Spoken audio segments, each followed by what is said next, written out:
पुष्पा की नई टेंशन, पुष्पा के बिखरे रिश्ते, चिराग और बाबूद्रा के बीच में फंसी बेचारी प्रार्थना। पुष्पा तो घर लौटकर सोच रही थी कि उसके घर में सिर्फ खुशियां ही होगी, लेकिन जब ये बात पुष्पा को पता चलता है कि चिराग और बाबूद्रा में चल रही है सियासी जंग और इस झगड़े में प्रार्थना फंस चुकी है।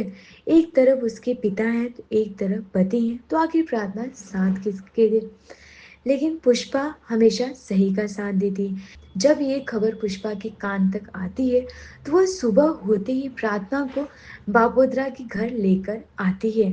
पुष्पा पहुंच रही होती है घर पर, तभी सुशीला निकल रही होती है और बापोद्रा भी।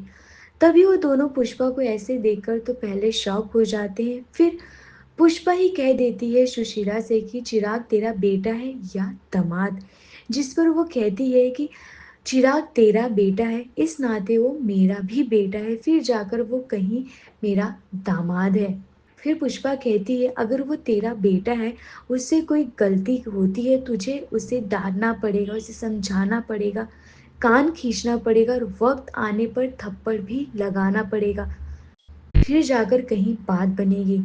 तभी पुष्पा बापुत्रा को भी चिल्ला देती है कि तू चुपचाप खड़ा होकर क्यों सुन रहा है, जिस पर पुष्पा कह देती है कि तूने चिराग पर इतना बड़ा इल्ज़ाम लगा दिया, वो भी चोरी का, जो बहुत ही गलत किया, और कैसे इस चीज़ को सह सकते हो।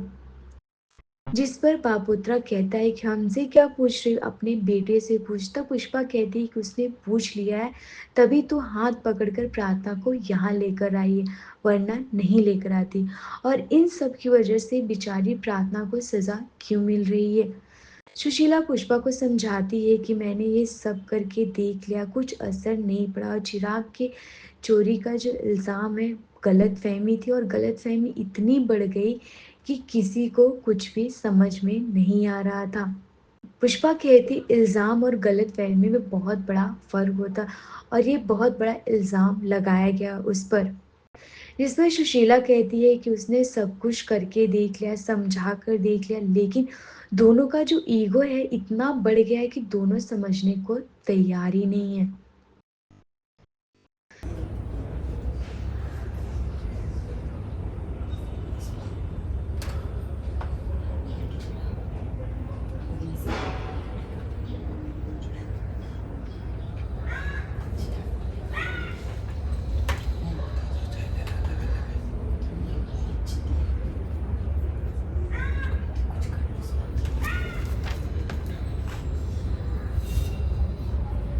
बहुत बढ़िया।